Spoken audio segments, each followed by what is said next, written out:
Welcome to Upper Pylon 2. Our mission is to provide you with an in-depth review of every episode of DS9 in the order they were broadcast. Tonight's episode is The Assignment, and this is Matt in Buffalo. This is Dan from Long Island. And this is Matt from Arizona, and you are cleared for docking. It is just the three of us tonight as we take a look at what many people consider to be the best Keiko O'Brien appearance in any of the Star Trek lore, The Assignment. So let's dive right in. Synopsis: Keiko O'Brien is possessed by an alien and forces Miles to do her evil bidding. This is the fifth episode of Season 5. It first aired on October 28th, 1996. Teleplay by Bradley Thompson and David Weddle. Story by Robert Letterman and David R. Long, and it was directed by Alan Croker.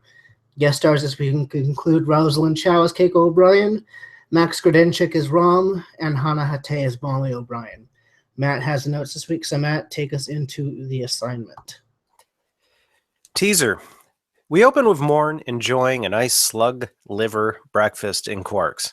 And in comes a very excited Rom. He orders, a superhuman breakfast, much to Quark's disgust. And his wanting to fit in is critical to this episode. He wildly embraces even the crappiest work, if you catch my drift. And we move on to O'Brien's quarters, where we again get the same old joke of Miles being the bumbling, fool, incompetent husband when his wife is away. Anyhow, it is explained that Keiko is away visiting the fire caves on Bajor, and she is about to return. When Miles goes to pick her up at one of the upper pylons, she reveals that she is not Keiko. Miles initially misreads this, but he is quickly shown that she is not kidding. The entity inside her stops her heart briefly, scaring the hell out of Miles as we cut to the opening credits. So, right off the bat, guys, do you have any initial thoughts on the depiction of the possession in this episode? Can I first make a motion? Can we call Keiko Wraithco for the remainder of this episode? I mean, I'm okay with that. I just don't know if I'll remember it, but basically, if I say it, I won't be the only schmuck here. We'll say it, we won't say it, whatever. But I like Wraithco. Go for it. It's not in my notes, and I'm pretty much, committed to them. I see. I kind of most of this episode, I do like how the possession works. I do think that Miles should have been tipped off that because she wasn't whining about something was clearly wrong with her. Oh, how dare you, Matt? Just picking that early, just picking for a fight already. She would have been bitching and moaning about her plants dying if it was really her. Oh, come on. She was basically okay with Miles cheating on her with Keiko not too long ago. So I think we can put the... Oh, yeah, sorry. With, the whining, we can put that to bed. But, yeah. But the part at the beginning with her just eating the chocolate, I think kind of tells you a little bit about the character of we eventually find out the Pa Wraith. It kind of is, I think, a little telling that those things may have a little bit more character than just being complete evil, nefarious things. They want to have some enjoyment in life, but they have to try and get to their enemies first, and that's the main prophets. See, I mean, this is the first time we're encountering or hearing anything about the Pa Wraiths. And what I get from this possession is that the prophets are very, very aloof, and they take on human form, but they don't talk in any sort of ways that a human would. The Pa Wraiths seem a lot more human, for lack of a better term, don't you think? A little bit more indulgent, a little bit more sensual. Well, we certainly see that. I mean, she's enjoying the hell out of that chocolate, and it seems like potentially they have a different skill set, because they seem to live in a much more linear fashion than the outside of time prophets, given that she doesn't see the treachery that eventually happens to her in this episode. So yeah, they seem completely different. Right. I just like that this is like the 11th time that Miles has met her at the airlock and thought that they were going to have sex and then get shut down. Only this time it's because she's possessed by the devil. That is a good runner, but if they did have sex, I bet it would be their best one ever. Yeah, I mean, it seemed like it was a possibility for a moment there later in the episode, and then Miles sort of I mean, woke up to what was going on. provided that her head doesn't spin around like she was actually possessed by the devil. Um, the only thing that I found a little corny about this, and maybe it was just an acting choice, but like I like the idea behind it, but the Parley stopping Keiko's heart, that was almost as bad as the Janeway pain scream for me. Yeah, that was some pretty bad acting. Yeah, that's the dramatic acting, because you would think maybe the more realistic depiction is just the cutting of the strings on the puppet and she just falls down. But it doesn't read on the screen as she's in pain or something bad's happening. It looks like she just fainted. So I'm guessing that is the rationale behind her having to thrash about. But yeah, it's a little goofy. But when you're playing to all these audiences, I'm sure you have to really overplay it to not just confuse people. No, and this is a real B movie plot of an episode, so I go with the B movie acting. Yeah, oh yeah, I don't think it's that bad. So why don't we go into Act 1? And let's kick off the act with our typical exposition clip.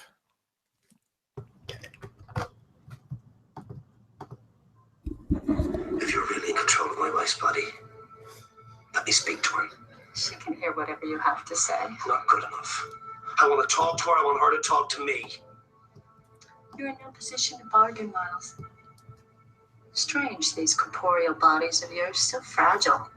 Burst even a tiny blood vessel in the brain, and every memory, every passionate emotion, gone forever. You really shouldn't let me eat all these by myself, Miles. I'm not hungry. Look, why don't you just tell me what it is you want me to do so we can get this over with? Very well. But let me make one thing clear. I will not do anything to jeopardize the station or the people on it. Don't worry, Miles. All I want you to do is reconfigure some of the communication and sensor relays on the station. Why? I can't tell you. You'll have to be patient. The communications and sensor relays distributed throughout the entire station. I know your wife well, Miles, but she knows you even better. I know you're just playing for time until you can get to your friends.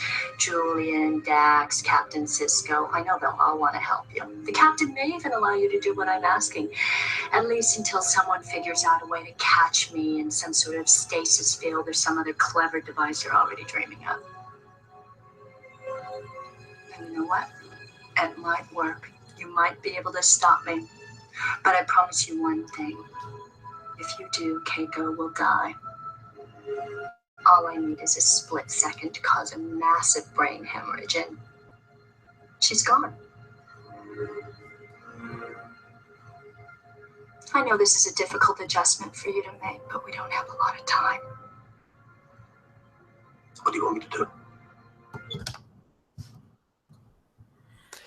So I think we can talk about that clip a little bit. It's a little bit of a throwback. Like, Matt, you kind of said it's like B horror movie, but I will kind of argue that this kind of is a throwback to what I think are the golden age of horror movies of like 70s, The Exorcist, obviously.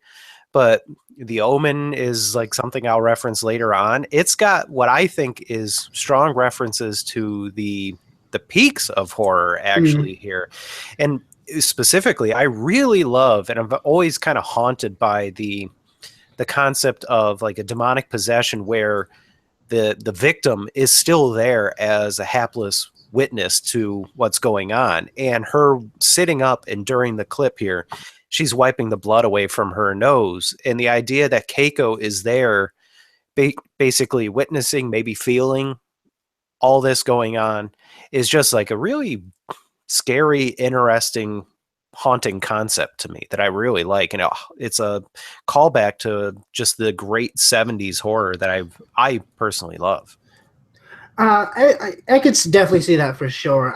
Maybe I just didn't pick up on that as much because typically in those 70s movies, if you're doing like a possession or if you're doing like an omen, you focus on the person who's being possessed and you go through their horrific experience with them, sort of. And this one, you're watching the other person react to the possession more. I don't know. It's kind of like, well, I guess The Exorcist was kind of like that in the sense that you were with Ellen Burstyn throughout most of the film. Yeah, and it's like, well, I look at this like we've kind of seen before in a lot of these episodes where it takes a genre of a movie or some sort of old art platform, kind of repurposes it and gives you like a little survey of it in through the window of Star Trek, and that's what we get here. And we have to have something compelling, one of our heroes, and have some technological science fictiony thing. But when you kind of strip that away, you get the Exorcist. Just like when you strip away all the goofy Ferengi stuff, you get an old 1950s sci-fi horror movie or science fiction movie when the Ferengi go back to Roswell. It's the bones are there, and it's one of those things where it kind of tickles the exact thing that I love.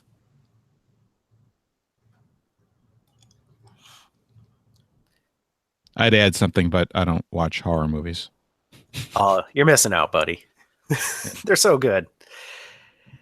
So after that clip, she overtly shows that, again, like she said, she knows everything that Keiko knows. Bashir shows up, and it's revealed that they have a planned birthday party for Miles that night. Miles tries to send Bashir away, but Keiko keeps him around for a while. And Miles tries to cancel that party, but Demon Keiko has none of that. They have to keep up their appearances. So Miles is off to work to start his assignment. And we get another scene of Ram trying to fit in with his new day crew shift.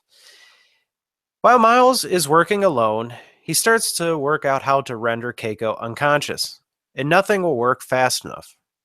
So he elects to start this potential sabotage. Commercial break. Now, another little thing that I kind of liked, and I was a real sucker for this as a kid watching these, anytime where we would have a character just having a dialogue, asking the all-knowing computer little bits of trivia or asking to play a game, I always really liked that as a kid, and it's a very, very good flash forward to modern like Alexa or Siri equivalents. Just pretty much one of those things that they nailed the future on right there. For sure. I kind of, and I like how it's used to build the tension in this scene in the sense that, like, nothing is going to work fast. Even a phaser on stun is like a 0.5 of a second too late for it to be any sort of good. Yeah, I also like the bit that he kind of like feels like he needs to get like deep into the bowels of the station before he's even willing to speak out loud about the issue. And you just have this feeling like he's just off alone in the guts of the station having this conversation with the computer. And I think that added an extra layer of coolness to it. So we never really see the point where, well, we kind of do, but he's brought back from the edge when Keiko takes the swan dive. But at what point would he have actually considered, well, I'm going to let my wife die? Do you think he would have revisited that at some point in this episode? Mm. There was a moment. Go ahead.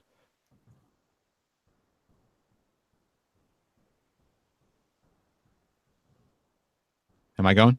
Yeah, go ahead. Okay.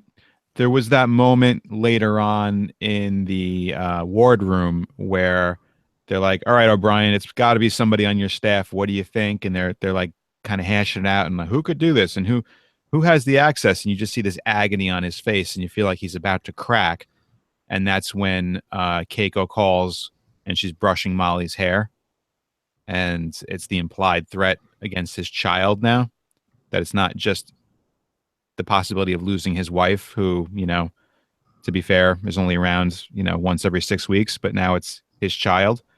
And I think at that point, he's got to be all in. He's not going to do anything to screw this up. I think he would have visited the possibility of maybe he wasn't going to get to Keiko and not be able to save her. I would think that he gets to that position once he figures out via Rom what the real plan is to collapse the wormhole, basically.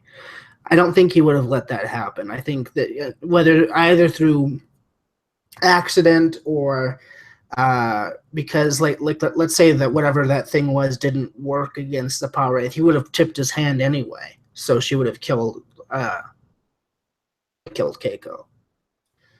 Well, so two kind of thoughts there. The scene in the wardroom where they're having that discussion, it's kind of funny. I didn't really interpret it. My reading of it wasn't that he was about to break. It was that he was getting in over his head and he was still trying to work out some way of getting out of this somehow.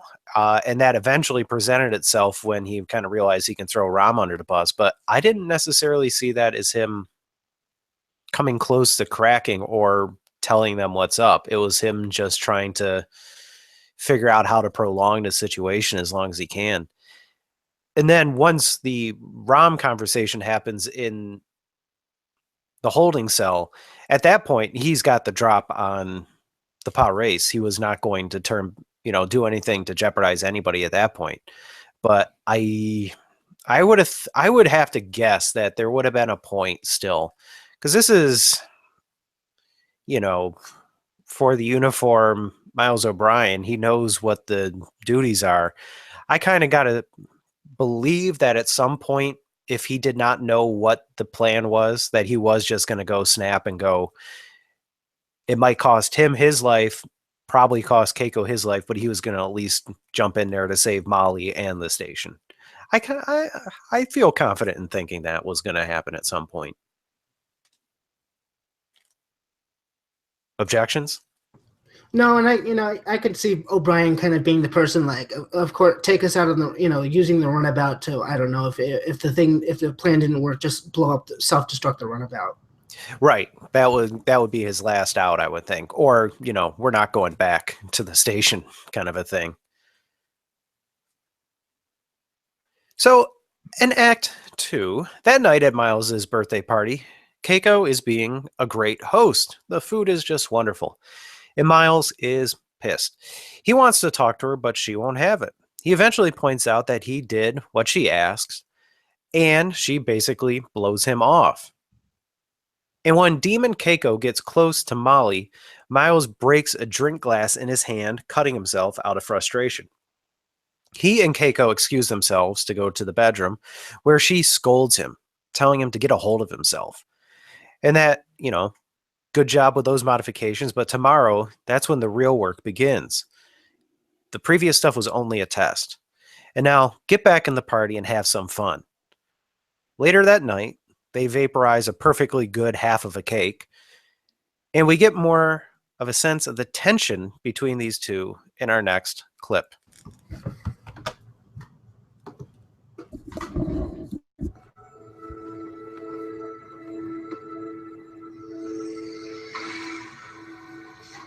Is Molly asleep? Yes. The Caparo was a huge success. Look, no more tests, no more games. Just tell me what you want done. We'll talk about it in the morning. It's late and you're working a double shift tomorrow. I want to talk about it now.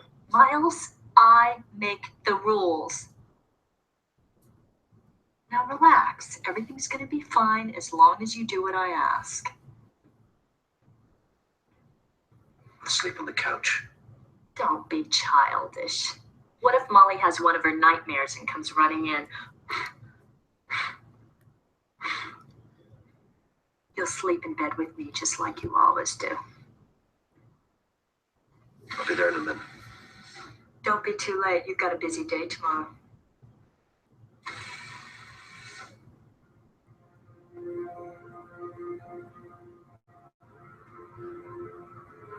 Computer, give me the record of all Bajoran legends concerning the power wraiths. There are 6,427 entries in the databanks that reference that subject. Please specify. Miles?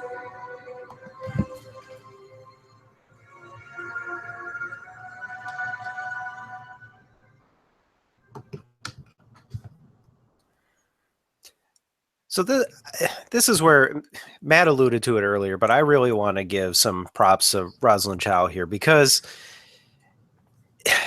she's really, in my opinion, doing a really great job of depicting this demon that's kind of relishing this too, because you can see that it's liking just effing around with Miles. Yeah, that's. I wanted to compliment the writing too, in the sense that, like, I don't know what you guys thought, but this Wraith knows that the more Miles is exposed to like other people or forced to be in situations that make him uncomfortable, he's more and more likely to crack, and the Wraith is less and less likely to get what it wants. But it doesn't matter because it's taking such perverse pleasure in just torturing the hell out of him. Yeah, I mean, to play the Wraith Keiko as sort of a smug and amused villain, as opposed to the usual kind of shrill tones that we get from antagonist Keiko, whether we want to kind of identify her that way or not. No, It's a good departure. I mean, I don't think she should be an antagonist, but that's how the writing staff always treats her. But they don't play her in that usual manner. She's not like, Miles, get in here. It's everything is just like, oh, Miles. well, yeah, I mean, well, that's an argument for another day, the regular antagonist Keiko, but it is nice how they depicted her in that just the quiet, assumed threat. Like, I love that scene where she's brushing the hair of Molly. And you can go really big and have this as like, there could easily be a scene later on where she transforms into like a demon or something like that, because that's a very Star Trek-y thing.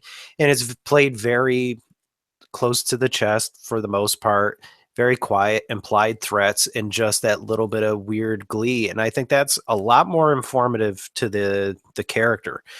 And having this scene where she's just messing around with Miles, I think that is very informative and kind of gives you a more fully rounded picture of what these Pa Wraiths are like at the end, where she says none of us would have survived this, because it probably just was liking torturing them and then killing them for no reason at the end. And I think that's...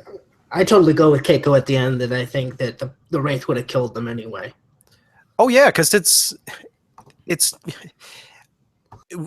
what are the powers of the power race? You would think it would be more effective to jumping into Miles and just having him do all the work, right?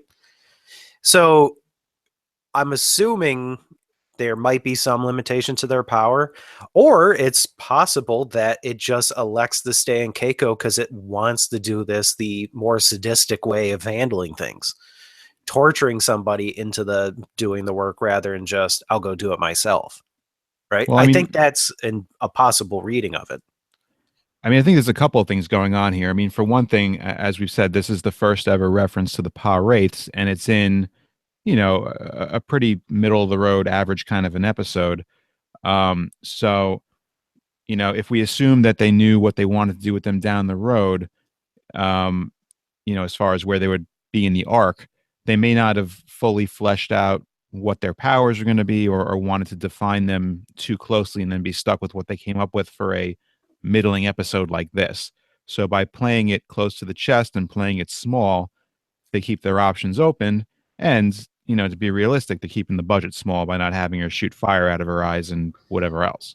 Yeah, that's the one thing I didn't notice about this, is that's the one thing that will change down the line, is they do make the Pa race a little bit more over the top, because Keiko possessed in this episode does not have the red contact lenses that Jake and Ducat will when they're possessed by Pa Wraiths. But I will argue the episode is much better for it. I'm not saying it's not better for it. No, I'm just saying that they do make that creative jump in their later appearances. But in those episodes, they're not trying to pretend it's a secret that they're possessed. All right. So after that tense exchange, they go and have a very awkward night together in bed. And she even gets in her sexy Teddy kind of nightgown thing. The most cringeworthy in a good way part of this episode is when he wakes up next to her and that was like a little weird. I didn't necessarily need that, because it communicates just the sick pleasure that this thing is getting out of like toying with this guy's emotions. Oh, absolutely. But would you be able to sleep at all in that position if you were Miles? I'd be there just like arms crossed over my chest. Don't touch the demon next to me. This is all very creepy. I will not sleep. Demon will eat me. No, I would not be sleeping during that night. I don't care if I'm working a double shift the next day. I do have to say that the devil lady in the sexy red nightie was the cliche I could live with. That's fair. Touche, touche. So in the morning, she gives him his new orders. And while going to work, he decides to go and talk to Cisco and Odo in security and just reveal everything. But before he can get there, Keiko calls to him from the upper deck of the promenade and takes a swan dive off, announcing, "It's all for you, Damien. It's all for you." Commercial break. That's a cool moment. It is. I went with that she did the Vedic Yasm triple Lindy off the off the balcony, no rope required. But it should be the Keiko O'Brien jump, because this is a season before Vedic Yasm takes her dive off the promenade. But it's also a season after the one guy was tossed over, right? During the Bajoran cast episode, Yes. The lackey. Oh, yeah. Yeah. Yeah. The Untouchables was tossed over. But I don't know. It's a very effective kind of genuine good cliffhanger for a commercial break and moment.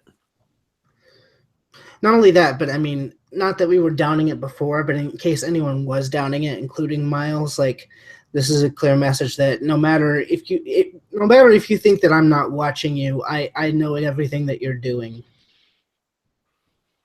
Yeah, it is bizarre though that, and we'll get into it the next act, that they question him a little bit about this, but this is like brushed off pretty quickly.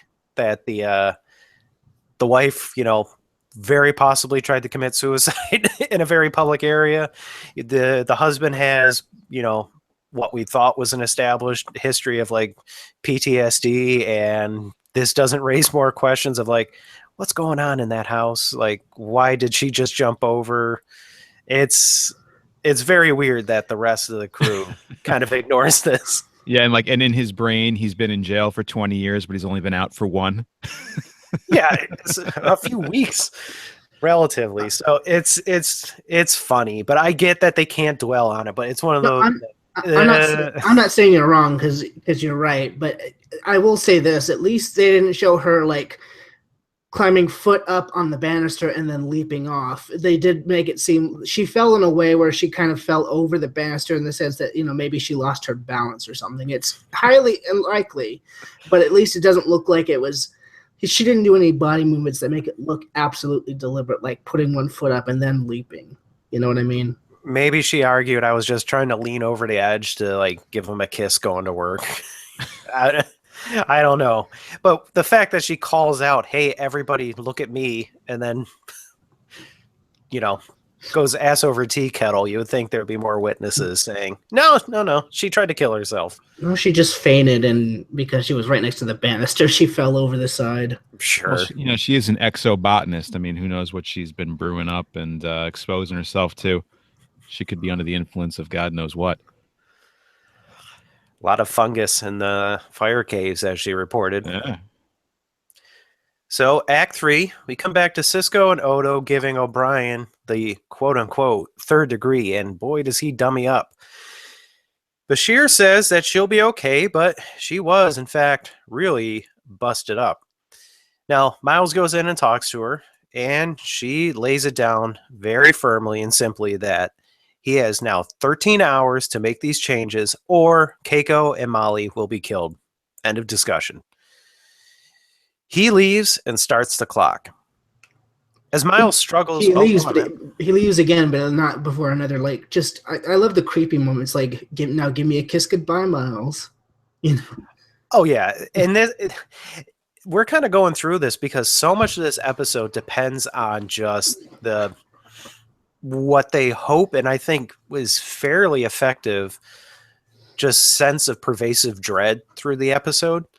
So there isn't a super amount of plot or maybe even character stuff in a lot of ways. It's just that kind of a concept strung through a whole episode. And the 40-minute time limit of an episode is pretty much that breaking point of what you can handle for that kind of a one-note episode.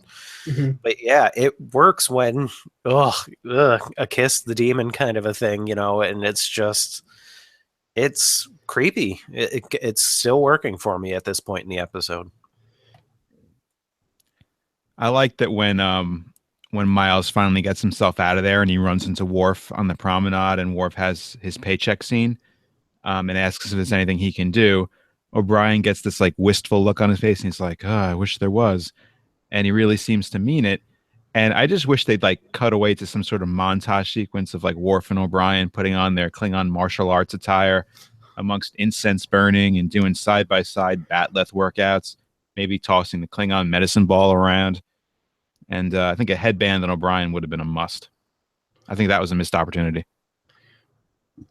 Either that or cut to a montage of all of Worf's lovers dying and things that like Worf getting near anybody's spouse is a bad idea. Yeah. Or a montage of all the times Worf tries to help and he's shot down for... That's a dumb suggestion, Klingon. No, you can't just shoot the entity on the view screen with a phaser. Well, it's mostly Next Generation, but... Still.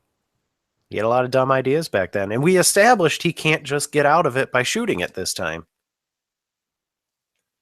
So, like I said, the clock has started. And as Miles struggles with this whole situation, Rom appears magically out of nowhere and is roped into this mess.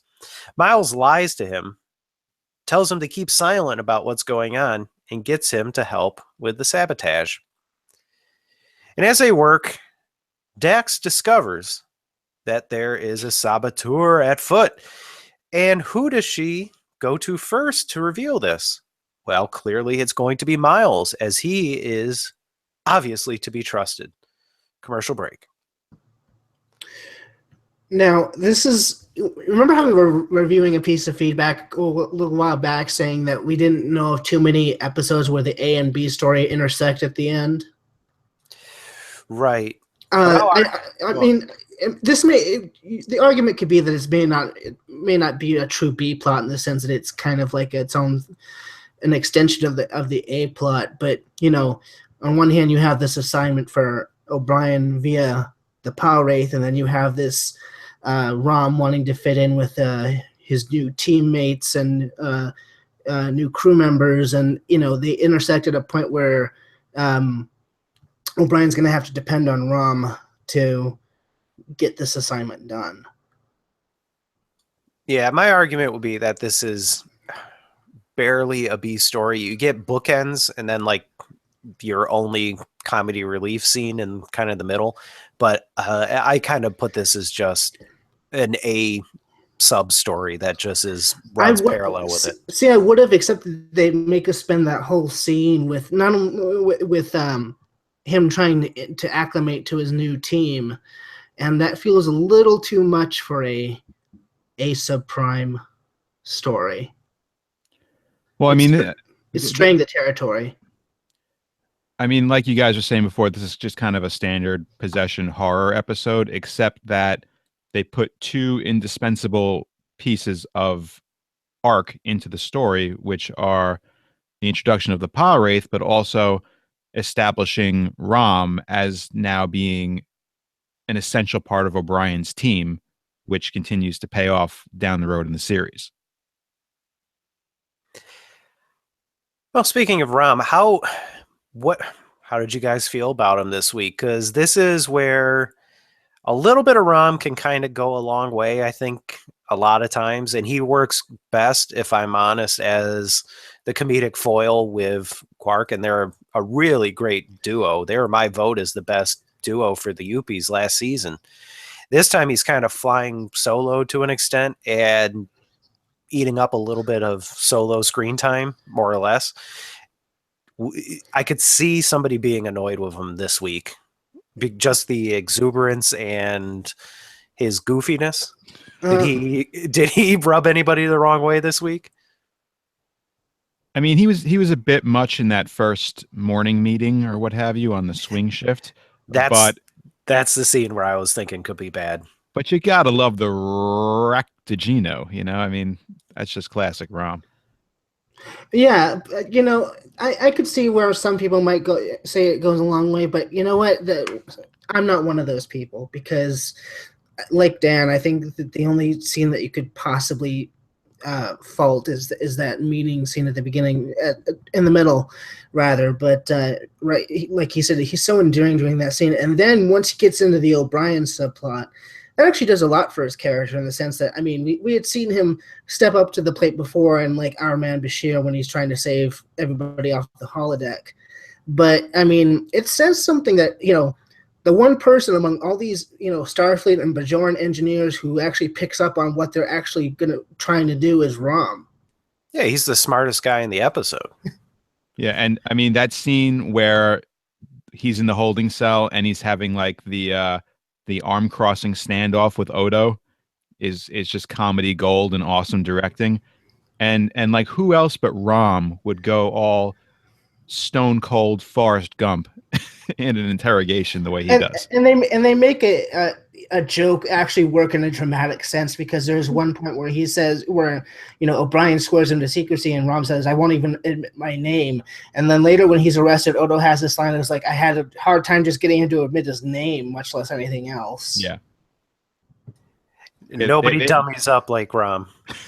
They had good continuity of humor in this episode. The other thing I liked was in the teaser when Bashir was like, I have to be operating. And he's like, on who? I'll find someone. And then later when Keiko is there, he's like, anyway, left somebody on the operating table and walks out, again, when it gets uncomfortable. So they carried the little jokes onward and did a good job with that.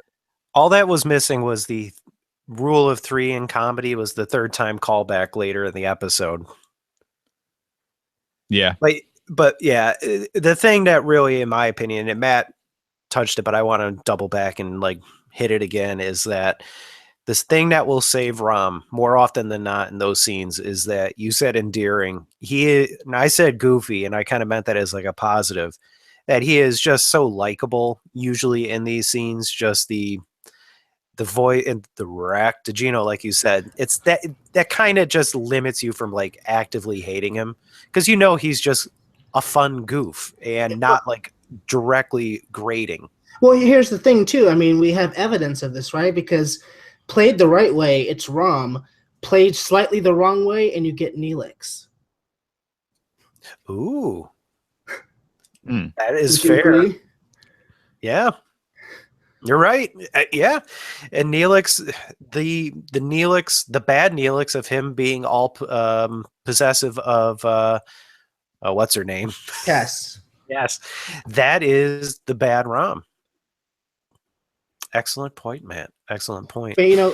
But but he's a character that can be equally as goofy and wacky, but sometimes all too often his stuff is way over the top and gets annoying, whereas Rom and Max Kredenchik, in my opinion, toes that line quite nicely.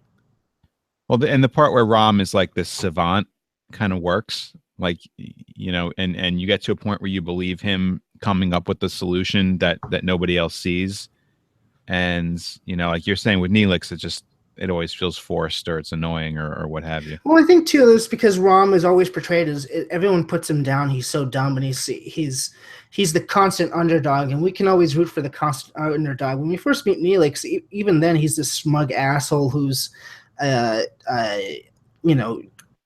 usurps the crew's help to rescue his girlfriend. So I mean, right, we start off on the wrong foot with him right away. Still, I loved every cringeworthy moment where Neelix would get really angry and he would kind of shake his head and his little makeup hairs would jiggle about. Terrible. I hated every time he got angry. Completely unconvincing. Act 4, staff meeting. And they discuss this all very weird sabotage, and it might not even be a threat. They can't quite put their finger on it. But during the meeting, Miles gets a call from Keiko, and she appears on screen holding Molly brushing her hair and accidentally hurts her. This threat is very clear. And there you go. This is it's tough because it's a little bit of a different kind of a threat, and it's not the same kind of feeling as like kiss me Miles, let's go to bed Miles.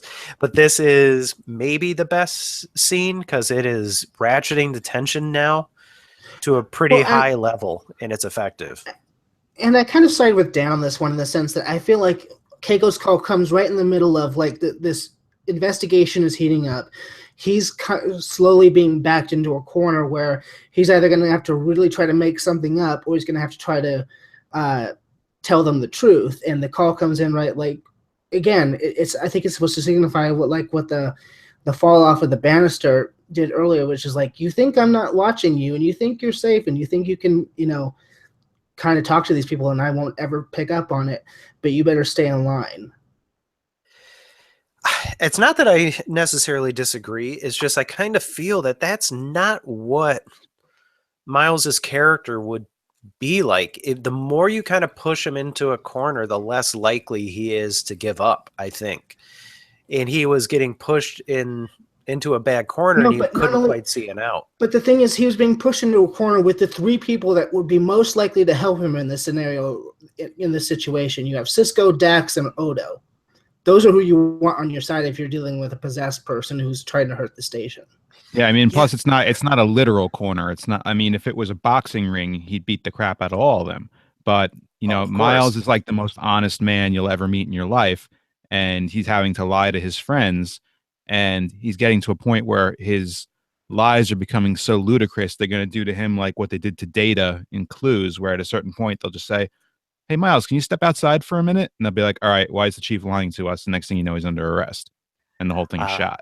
Man, the way I read it is that the going back and forth in his head is whether or not to throw Rom under the bus at that point before the call.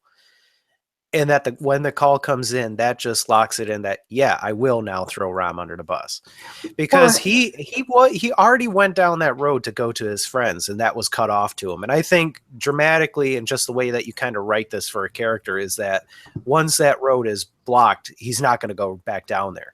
So I don't think he was going to revisit it in that scene. I don't think that was the intention. I think it was the Rom thing. I think it also could have been like, he didn't know what to do. He didn't know what to think of.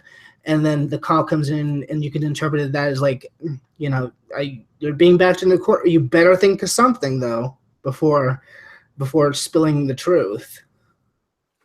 Well, this is interesting because now I think this is all very possible. Every one of these discussions is possible, but I wouldn't be surprised if he saw Rom and figured, oh, okay, this is the perfect patsy. I'm going down a bad route. I'm already sabotaging the station. Now, if I have to go down this route, who is somebody that I could exploit on a few different levels? It's Rom, and it makes you kind of wonder how much did O'Brien respect him at that point, because he is, I think, at the earliest stages, setting him up to be one of the fall guys in this. I don't see it as being that premeditated. I think that, like you said, he was backed into a corner, and that was the last card he had to play, and it worked amazingly well because of who Rom is. And Dan, I don't know if you would agree, but the way I took it is when he first enlists Rom's aid, I didn't take it as like, let's find a scapegoat. I take it as, who's the person that I can rely on that will ask the least amount of questions and will be likely to do whatever I ask him to do. But Matt, the alternate way of phrasing that exact sentence is, who's the person I can exploit? No, I think that comes about later. But I think that comes about later once he's backed into a corner. But I don't believe that O'Brien's the kind of person that would start off that way. Start off, we're pretty deep down that hole at the point where he enlists them, because that's already after the threat of, I'm going to kill your wife and child. So I think he is pushed to the point where I don't think it's that out of the question to think he's going to look for somebody he can take advantage of. And but it also prime candidate comes in. but it also comes at a point where like doesn't like after Keiko tries to kill herself, doesn't she shorten the time? He needed some like 28 hours and she gives him 13. So the way I took that was like, if this is going to be 13, I need someone else to come in to help me. And if someone that comes in to help me, I need to be the person who's least likely to ask questions. And then they also went out of their way to give you the whole bit about like, well, how'd you get the pylons done so quickly? So obviously he's a guy who's focused, he's socially awkward. Nobody wants to talk to him.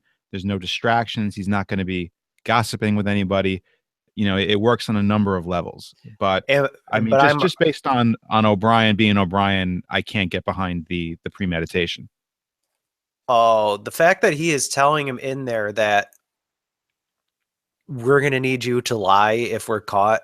I think that's showing you that this is the one guy that he can, like I keep saying, take advantage of, because that crap wouldn't fly with any of his staff. They would ask like, all right, well, where are these orders coming from? There's chains of command. There's things we have to worry about here. This is the one guy that could be bamboozled into doing this.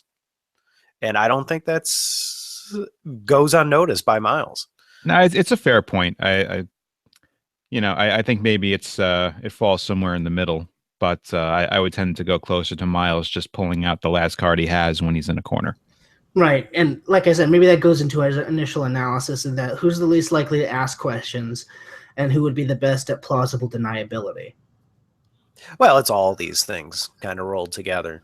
And I just kind of, to put a bow on it, I think he is pushed to the point at this stage because it's this is the lowest basically for him in the episode, right?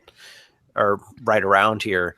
And this is where he's going to make the most dramatic decisions that can impact a lot of people. And I don't think goes unnoticed by him that he's going to, I'm going down a bad path. What's one more step kind of a thing. No, but I do feel like premeditated or not, though, I would hope you would agree that this is not something that he's taking pleasure in doing to Rom. Oh, absolutely. No. Of course not. This is just like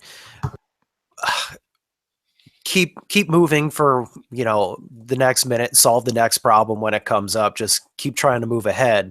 But I'm going to do bad things. And I'm knowing I'm doing bad things. And there's a thought process behind why I'm doing this and who I'm taking advantage of during it. But I'm still just moving ahead. And I feel crappy about everything I'm doing, but this is just put out one fire, move on to the next, just keep these balls in the air. And I have to believe O'Brien's the kind of person where, like, if he did something like this, I take him at his word later that he's going to go back and help Rom out once the crisis is over. Oh, yeah.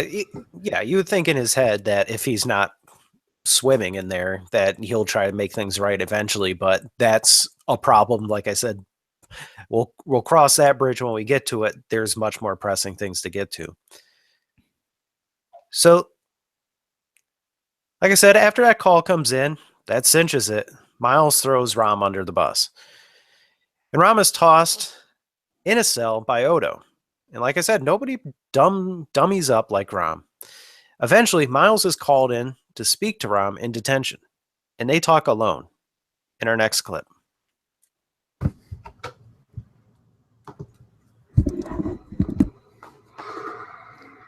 What is wrong?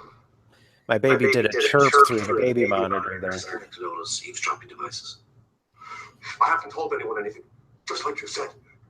You're a good man. Now, why did you call me? I told you I'm under very tight time constraints. Captain Cisco is really angry. If I didn't know he was pretending, Rom, don't worry. I can hold out until you say otherwise. But there is one thing I have to know. Go ahead.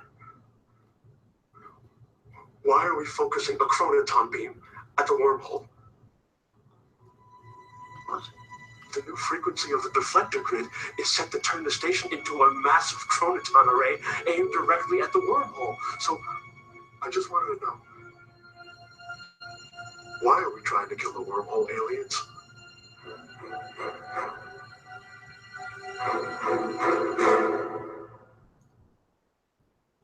What are you talking about? The chronoton beam is harmless.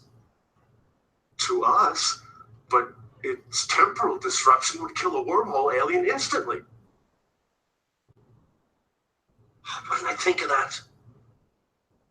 She has me so on edge, I've been able to see the forest for the trees. Who's she? I don't have time to explain now. The question is, why would anyone want to kill the wormhole aliens? Everyone has enemies, even the prophets.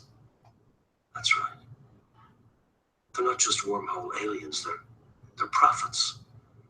Part of Bajora mythology. Just like the power wraiths of the fire caves.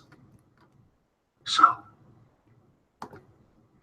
what have those wraiths got to do with the wormhole aliens? Cosmoran. What? It's a Bajoran legend. From the verb cost, meaning to be, and amoran, banished.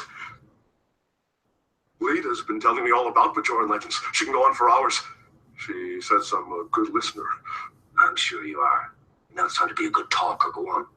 Well, according to Lita, the power wraiths used to live in the wormhole. They were part of the celestial temple. They were prophets. False prophets. They were cast out of the temple, exiled to the caves, where they were imprisoned in crystal fire cages, and forbidden to ever return, lest they face the wrath of the true prophets. So if these false prophets were to return to the celestial temple, I don't think they'd be welcomed. Unless she kills all the wormhole aliens first. Rom, I'm going to have to leave you in a tough spot. Captain Cisco, Odo, they don't know about any of this, do they? No, they don't. And I want you to help me keep it that way for a little while longer. I have to stay here and play the idiot? I'm afraid so. That no matter what Odo asks you, I'm Quark's brother. I know the role.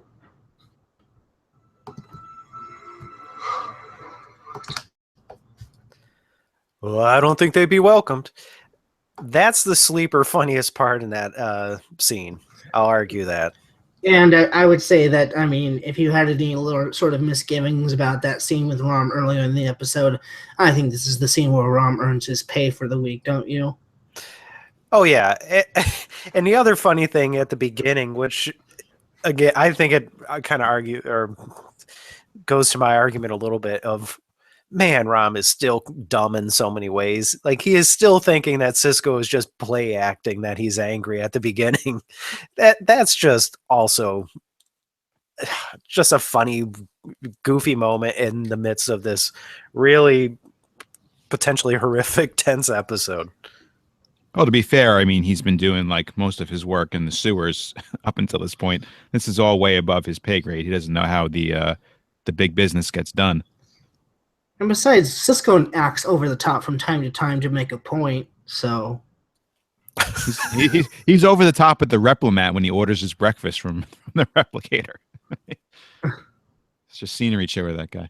So, I mean, I love him to death, but, like, you know, let's not act like that would be completely out of character for him to be playing up the scene. That's fair. I mean, so, we acknowledge he has Picard mode, but he also has Kirk mode too, and that goes with the Shatner of Kirk mode. Wouldn't have it any other way. So that clip actually spanned into Act 5, so let's bring it home. Miles works to finish what he started, and Odo is too smart for all that and intervenes and tries to stop him. And now Miles is the luckiest man in the universe because... I was going to say he's too smart, but he's also too solid. Yeah, Miles is lucky as hell that Odo is now solid because Miles knocks his ass out. Miles then calls Keiko, and they meet at a runabout, and they fly off to in front of the wormhole. And he initiates the modifications.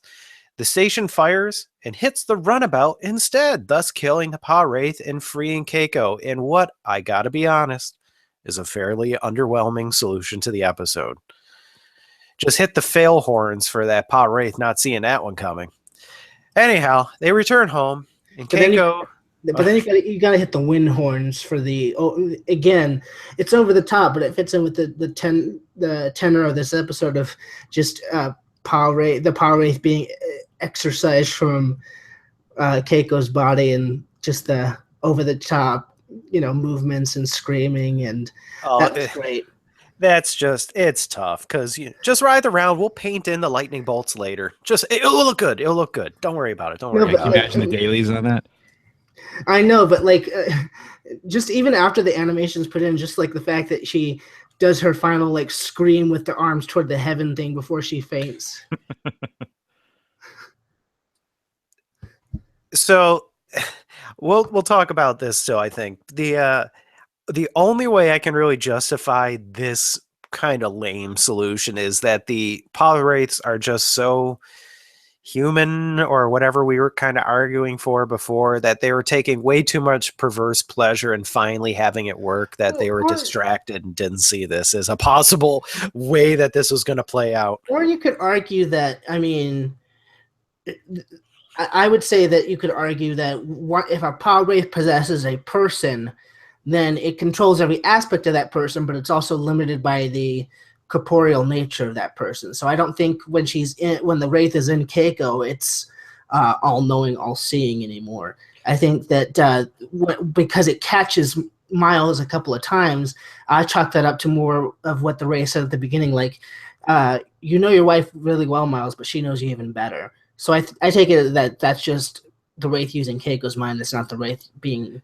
all-seeing. Well, my interpretation of it is that when they were kicked out of the Celestial Temple, that when they were kicked out, that stripped a lot of their abilities, in that they no longer exist free of time, that they are living life in a more linear fashion. And that would be your explanation of why the prophets never intervened in this episode, because I knew they exist. This doesn't work.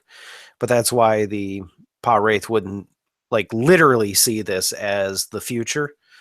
But it is the goofy element, I argue, is why would she want to go fly directly in front of it and miss the killing bolt by a couple feet, instead of, why don't we fly to the other side of the station and have the station in between us and the wormhole?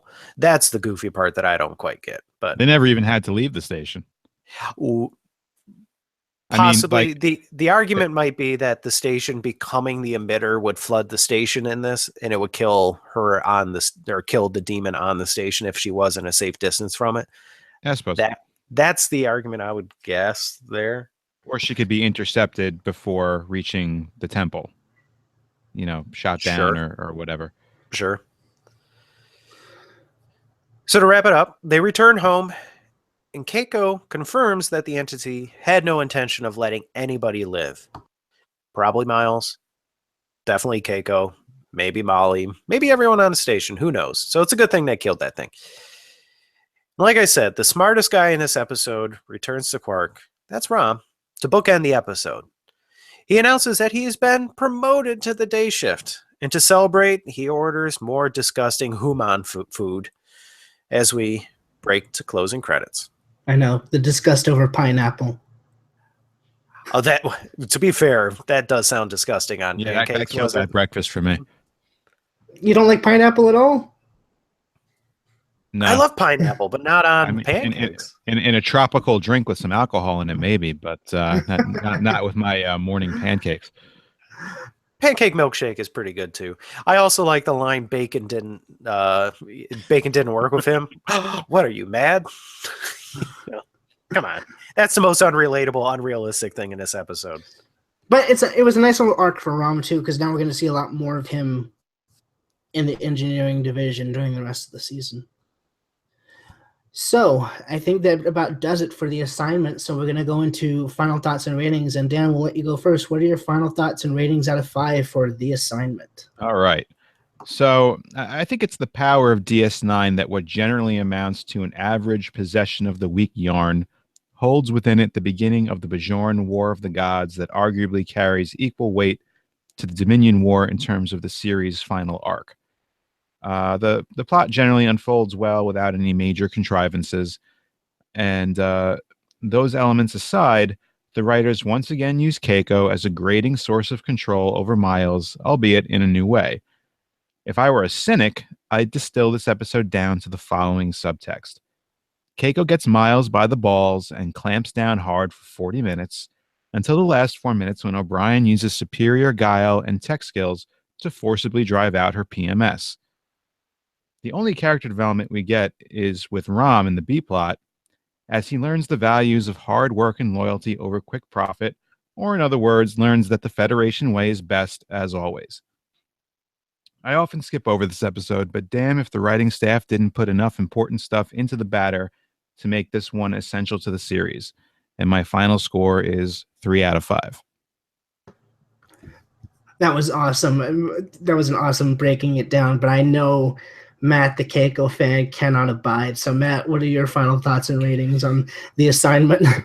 Keiko is awesome well, not awesome. She's a good character in pretty much every episode other than this one, and even better in this one. And I always liked her and Rosalind Chow.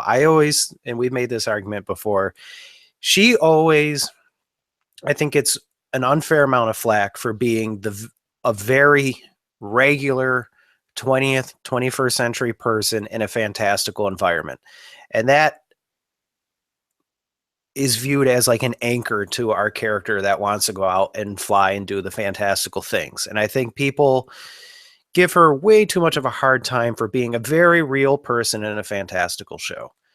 But this week she gets one of those fantastical elements. And I think the actress pulls it off really well, plays it very smartly, whether that's her, the direction, the writing, whatever, it works very well. And I think this episode is one of those good examples where they had an idea in mind.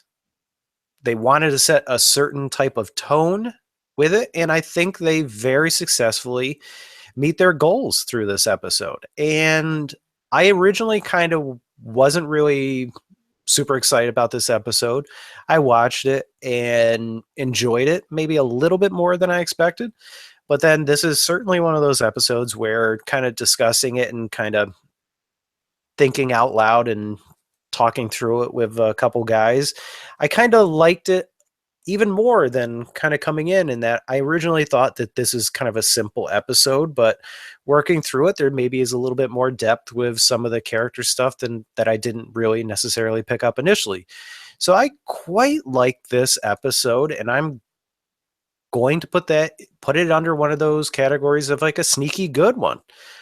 This season is off to a really good start, and this is not a bump in the road. I'm going to give it 4 stars. I very much enjoyed this episode.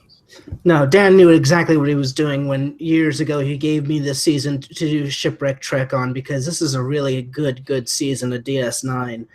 And you're right, this is one of those episodes that I think people forget about, but it's a surprise good one. Now, I mean, I've made my feelings on Keiko O'Brien clear. To me, during a lot of the time, she becomes, I have the same problem with her that I have with Adrian in the Rocky sequels, in the sense that she's always the character who's nagging, who's preventing the main character from going off and doing cool things, when you just want her to sit down and shut up and let the character do cool things. But in this episode, she actually factors into the cool things, and she does it really well. I really like her this episode, and I think Rosalind Chow probably gives her best performance, as just towing that line between sweet and serene, and yet so pervasively evil. It's so much fun, and it is kind of a generic episode, but like Dan said, it introduces a few new elements that will become vital to the series, and it's just a good time. So I'm going to give this a solid 4 out of 5. And just for the record, I hope I didn't come across as a like Keiko hater or what have you. I just feel, as I've said on this show, I've said on 10 Forward, that I just feel that she was always poorly served by the fact that they had an all-male writing staff, and that obviously their view as a bunch of guys is just like, oh, the woman is just around to like prevent him from having a good time, and was sort of treated as such. And it's kind of a similar view to, I think, like a lot of people don't like Dr. Pulaski. I like Dr. Pulaski, but I think she was done a disservice often by the writers. So, I just think this was sort of an extension of what Keiko is to O'Brien by view of the writers, that she's a source of control and someone who sort of keeps him from being able to do the things he wants to do. And then they turned it into a grand adventure with possession and what have you. I'd also argue that it's just a victim of its time in terms of not just the male writers, because even when you jump over to Voyager, I know you haven't seen a lot of Voyager, Dan, but the first couple of seasons you had a female writer doing a lot of the writing, Jerry Taylor, and even there, I feel like she was way overcompensating for how women were treated in the other series, and that she made Janeway in those first few seasons almost infallible and this person that should never be questioned. And so it was like an overcompensation, overcorrection. So I think that, hopefully with Discovery coming out, I hope that, the writing of women characters in Star Trek has evolved since then. Right. Yeah. And I think Deep Space Nine, like I can't honestly go back and remember too much of her stuff from TNG, but in Deep Space Nine, I just want to point out that she had good episodes before this that didn't require a demon, where she stood up to Kai Wynn about the evolution basically in school. She was an awesome, strong character in that episode. So I just want to again, remind people and argue that she didn't need a demon to be a cool character at points too. So No, she's this had is where, yeah, she's better served in Deep Space Nine than before. But I remember her first appearance was calling off the wedding for no reason. Yeah. No, yeah. I'm only arguing from the Deep Space Nine perspective. I'll make that distinction. No, I hear you, and she's had her moments for sure. I just think that this is one of her best moments. But it was a fun discussion talking about this. We're going to hold off on feedback until next episode. Next episode is going to be very, very special because we finally have arrived, everybody. We can't wait for you to join us next week when we finally talk about Trials and Tribulations. And you start the sign-offs. Aren't we going to do the ways to contact us stuff? Oh, that's right. That's right. Yeah. Roll all that crap back. Yeah, okay. I get screwed up if we don't do the feedback. Sure. But in any case, that was a great discussion that we had over a surprisingly good episode. And we're going to hold off on feedback for about a week, but there are still a number of ways you can get a hold of us. You can email us at up2podcast@gmail.com. You can leave a comment in our forums at forum.trekmatefamily.com. Follow us on Twitter at UP2 Podcast and like us on Facebook at facebook.com/upperpylon2. Also, 5-star iTunes reviews really do help out the show and get the word out there about what we're doing as we approach some of the best episodes of Season 5, so we really appreciate you for that. And you can reach all of us on Twitter individually. I am at mhansen0207, HANSEN, talking about all things science fiction, all things Marvel Cinematic Universe, lots of different nerdy topics. Come over, we'll talk. I can be found at Pro Sub-Zero, where I'm just starting to watch the old episodes of Twin Peaks. Wow, very fun, good show. We always talk about Deep Space Nine being ahead of their time. Go back and watch Twin Peaks. That was ahead of its time, too. And I can be found on Twitter at dlevitt79, DLEVITT79. And thank you for joining us this week for talking about the assignment. I'm so excited, and I'm sure you guys are too, to join us next week because we have finally arrived at the episode, maybe some would call it one of the best episodes of the series. The 30th anniversary, the 30th anniversary episode, Trials and Tribulations. We will see you next week for that.